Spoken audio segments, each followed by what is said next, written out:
Hello everyone, welcome to the channel, and in this video we are going to do 5 things we learned from Galatasaray 3-3 draw against Manchester United. Obviously that was a game full with happiness and pains at the end for the United side, because at this moment we are the team that have less hope in qualifying for the knockout stage in the Champions League right now, as we need to beat Bayern Munich and hope Copenhagen and Galatasaray secure a draw. That is the only way Man United can qualify, and it is actually very difficult because beating Bayern Munich is very hard, and it's just so terrible. This is a terrible state for Manchester United right now. Obviously that was a game that we should have won after scoring two early goals, and we blew the lead. Like, we actually blew two goals lead in that game, and it was very surprising. And that was a game we lost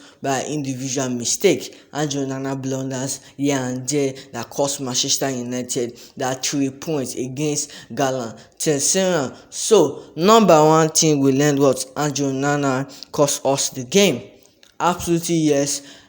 Some people are saying, why do everyone just put that blame on Onana? Like, if you look at the rest team, they still made a lot of errors. But I'm gonna be sincere 100%. I put 100% blame on Onana, because the team, this is one of the best performers that I've had in this entire season. I love how they control the game. I love their forward passes. They were creating chances here and there. The impact of Luke Shaw, I think Garnacho was playing pretty well. Antony, and everything was just going smoothly.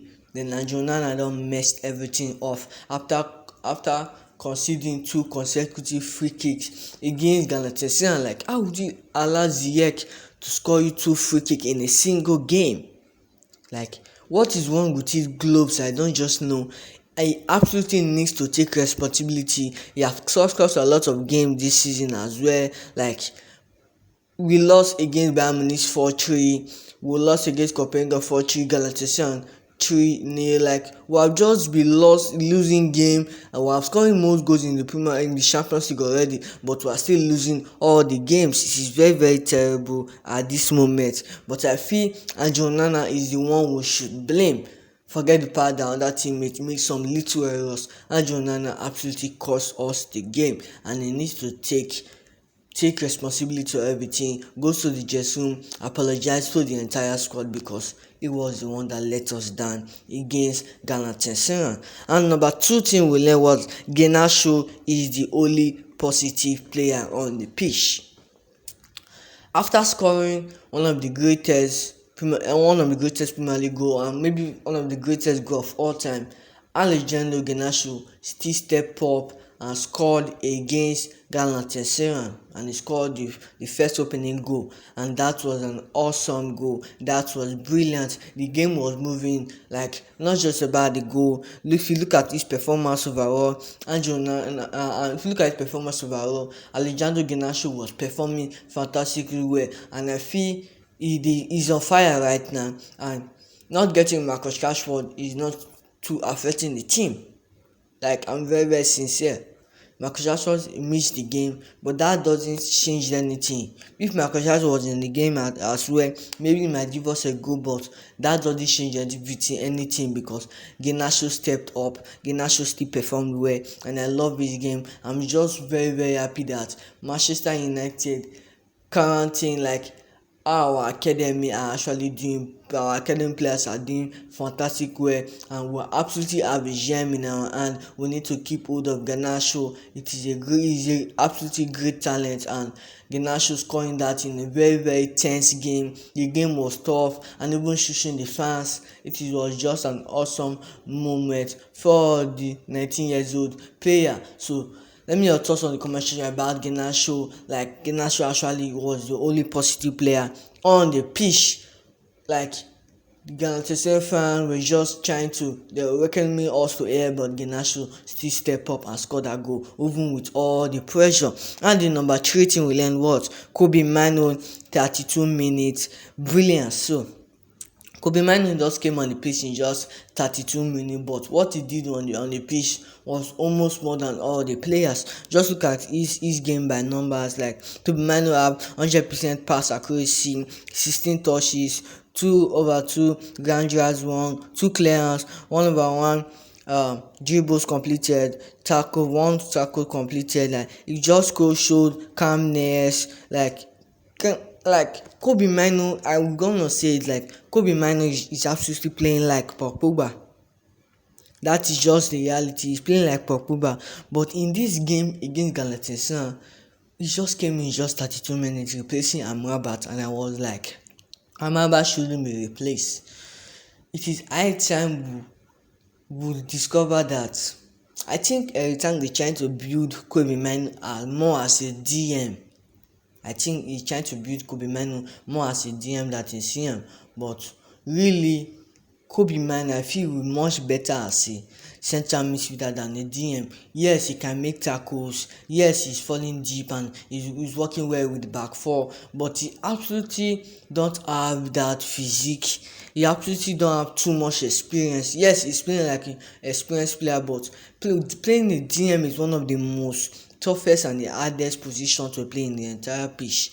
I feel Kobe Mino should be playing more as a CM rather than a DM. And when Amaba left the pitch, Kobe Mino tried his best, but you were seeing Man United losing control in the midfield area. And I feel Amaba played pretty well. He shouldn't have been replaced. McTominay was the one that's supposed to be replaced. I feel every time made a slight mistake, and I will question him about that. I feel he should have played Amrabat and Kobe Mino alongside.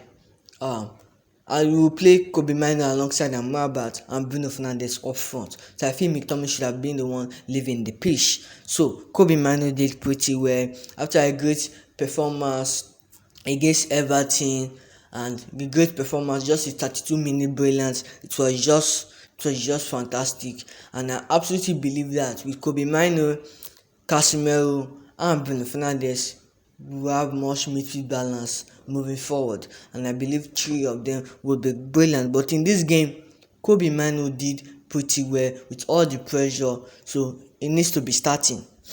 I just feel pity for Mount and Eriksen.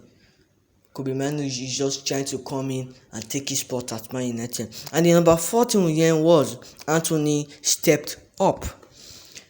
Antony has been on the bench for the past 5 games. Yeah, he has really been on the bench. So coming up and starting against Galatasaray, you would expect Antony to step up, and that is what he did. He's trying to impress the coach once again. And Antony came at Manchester United, scoring 3 goals in his first 3 games, and everyone was just buzzing. He just took his starting spot, and there was actually no one competing with him. He just took his starting spot, and he'll be starting games from last season and even this season. But the past 5 games, he has been at the bench. So when he got this chance against Galatasaray, he just stepped up. You were even seeing Antony playing more forward passes. You were seeing him beating his man. Like, I was so surprised. Is this Antony? Like, if Antony can keep this his form and give us that performance moving forward in our games against Newcastle and our games against Bayern Munich, maybe we might have chance of beating strong teams, because that performance at that right wing spot was actually brilliant. More and more from Antony. I expect more and more from him, but I still feel he's just trying to impress the manager that the next game maybe he might reduce. That is what I feel. I don't see Antony is a stable player right now. He just needs to work hard. That performance against Galatasaray was an absolutely worthy of a performance. I would say it was an 8/10 performance, though he didn't have any assists, though he didn't have any goal, but he actually impacted in the entire squad. And finally, the 15 we learned that we were not clinical enough and we can't keep the lead. Manchester United, I think we had 17 shots on target, and 17 shots, but only 4 on target, and it shouldn't be so. This is not the under 21 that we're missing balls like that. All the players in the pitch are professionals. They are professionals. They have high accuracy. So they shouldn't be missing like that. I feel Manchester United should have even won that game, maybe 6-0. Yes, because we dominated the game from the first half and maybe like the beginning of the second half. We dominated the game. So I feel Manchester United were not clinical enough. Just like last season where we have Advecos and where we have Antony Marshall, we were not clinical enough.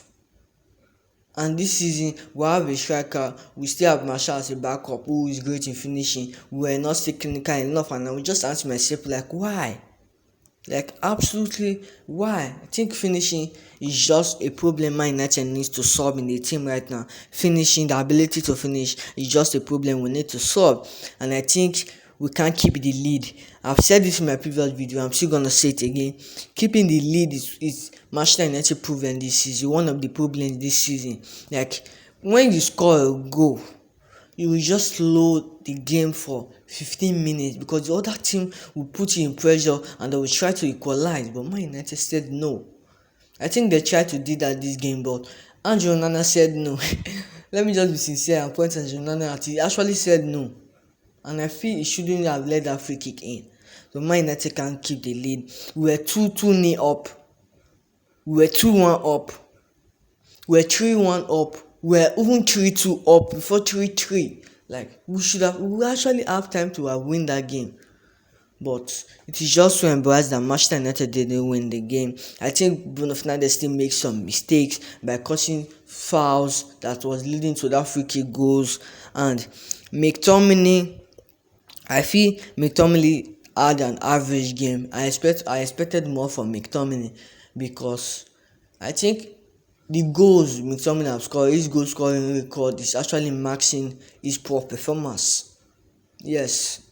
His goal scoring record is actually matching his performance. I've said it before and everyone was just against me. But now, who is on the winning side? McTominay is having poor performance at Man United. He's just ghosting in the midfield. As a midfielder, you should have had many touches. McTominay will just have, like, he was playing, I think he played full 90 minutes of the game. He just had, I think about 20 touches. Like it shouldn't be so. Yeah, a midfielder, you shouldn't be ghosting. So I think McTominay didn't actually contributed in the team. He didn't actually did much in the team. But I expect McTominay to do much. But one mind, I'm just going through my mind that Manchester United and Eric Tang, they're actually starting McTominay for a goals, not just for his performance, just for a goals. I feel that is the reason why McTominay is starting, just for a goals, because he is great in positioning, he's great in shot, like his shot power, he have that striker ability. So I feel Man United might they playing McTominay, not just playing in the midfield, but also playing more as a striker, playing higher forward. And I feel Man United had that problem in the first half. Like Bruno Fernandes and McTominay, they were too higher in the pitch. They were far too higher in pitch. They were even higher than Rasmussen. Like, are they the one putting in that position to score the goal? And I feel that shouldn't be so. We should have stayed in the midfield and have more midfield control. So Manchester United at this moment we need to beat Bayern Munich to have a chance to qualify for the knockout stage. But that might only be done if Copenhagen and Galatasaray draw their game. And tell me the odds. What are the odds for that? Just tell me the odds. What are the odds for that? It is actually next to 0. I don't just know. For me, I feel Manchester United might have the hope, but for me personally, I feel Man United won't. For we to even see the Europa League will be even hard for us. It will definitely be hard for us. Like Bayern Munich is not a small team. They are a big team. They have the championship experience. Harry Kane is there. Thomas Müller is there. Musiala is there. So it will actually be difficult for us. And even if we have a chance to win that game, like even we were lucky to win the game, we will not be hoping for Galatasaray and Copenhagen to draw. And tell me the odds about that. So I think Man United have the lowest chances of qualifying to the knockout stage than any other team in the entire Europe. Let me just say, I still believe the team to do that, to beat Bayern Munich, but our hope lies on Copenhagen and Galatasaray to secure a draw So let me know your thoughts on the comment section, guys. This was a game that we should have won. We actually blew two goal leads, and that shouldn't be so. And it was actually a setback for Manchester United playing in that tense stadium, in that stadium where the fans were actually in control and controlling the game. Manchester United still tried to score 3 goals, but Onana actually messed it up. I think it was the one that everyone needs to blame, and he needs to take responsibility because he has cost us another Champions League game again. So like this video, leave a comment below, subscribe to Football Gods now to see more updates about Manchester United. Let me know your thoughts on the comment section. What do you think about the 5 things we learned from Galatasaray and 3-3 game again? Bye for the Bye guys. Now see you in my next video. Bye guys.